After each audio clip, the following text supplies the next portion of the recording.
Une fois que vous avez créé en fait votre SharePoint, vous avez la possibilité de modifier la page de site. Par définition, ça va être celle-ci. Vous allez cliquer ici sur la petite roue crantée et aller dans Contenu du site. Ici, vous allez cliquer sur Nouveau et Page, en sachant que vous pouvez faire autant de pages que vous souhaitez. Vous ajoutez un titre et ensuite, tout simplement, vous aurez la possibilité, pour ceux qui connaissent en fait Elementor, ça va quand même être semblable, d'ajouter des zones de texte que vous pouvez modifier comme celle-ci par exemple. Hop, ici vous mettez que souhaitez-vous faire. Vous allez pouvoir rajouter des liens rapides. Donc ici, vous avez votre lien. Vous allez pouvoir faire le lien en fait avec différents fichiers qui sont présents. Donc s'il y a des fichiers Excel par exemple dessus, faire des liens vers d'autres pages, vous avez un certain nombre de fonctionnalités. Ramener des fichiers qui vont être sur le OneDrive, par exemple, si je veux ouvrir.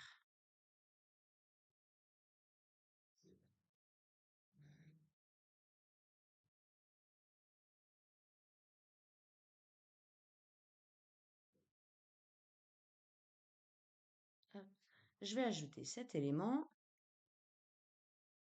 Je vais pouvoir ici à droite le renommer. Donc ça peut être des fichiers Excel, ça peut être une image, ça peut être réellement tout ce que vous souhaitez. Hop. Ici, vous avez la possibilité donc d'ouvrir dans un nouvel onglet. Vous pouvez mettre une image personnalisée.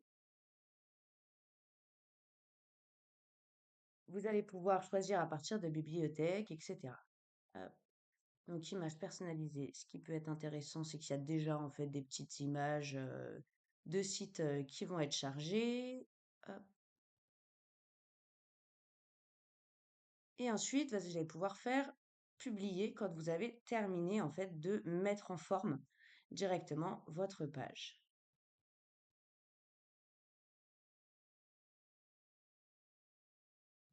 Une fois que c'est publié, une fois que je clique dessus, je vais pouvoir en fait retrouver mes éléments ou mon classeur Excel qui vont être présents dessous.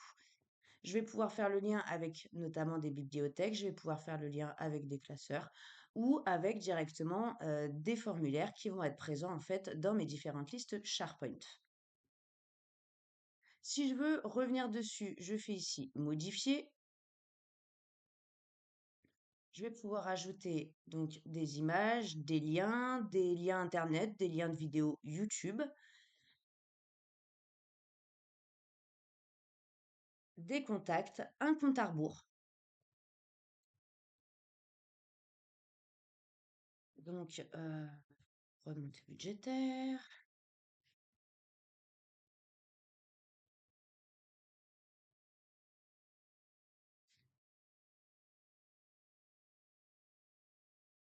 Que je vais bien entendu en fait pouvoir modifier ici. Donc de dire à quel moment en fait mon compte à rebours s'arrête.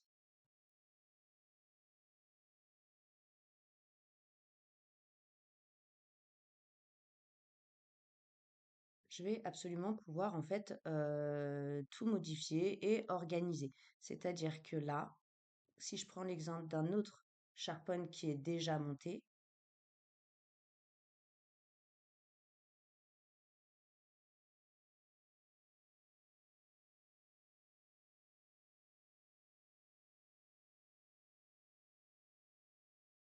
ça peut donner tout à fait ça. Donc ça, c'est un SharePoint que j'avais déjà monté, où vous allez pouvoir en fait personnaliser le bandeau d'images, consulter les documents réglementaires, déposer une demande de mettre en place des activités, sélectionner en fait les différentes pages. Donc là, quelle est votre direction? Mettons que je fasse partie de la direction de la comptabilité, en sachant que vous pouvez gérer en fait les autorisations. Donc la comptabilité ne pourra pas, par exemple, accéder à la partie dirigeant. La partie agence ne pourra pas accéder à la comptabilité. Je vais arriver directement dessus et je vais pouvoir en fait cliquer jusqu'à affiner directement et arriver sur un fichier. je reviens au menu comme ceci.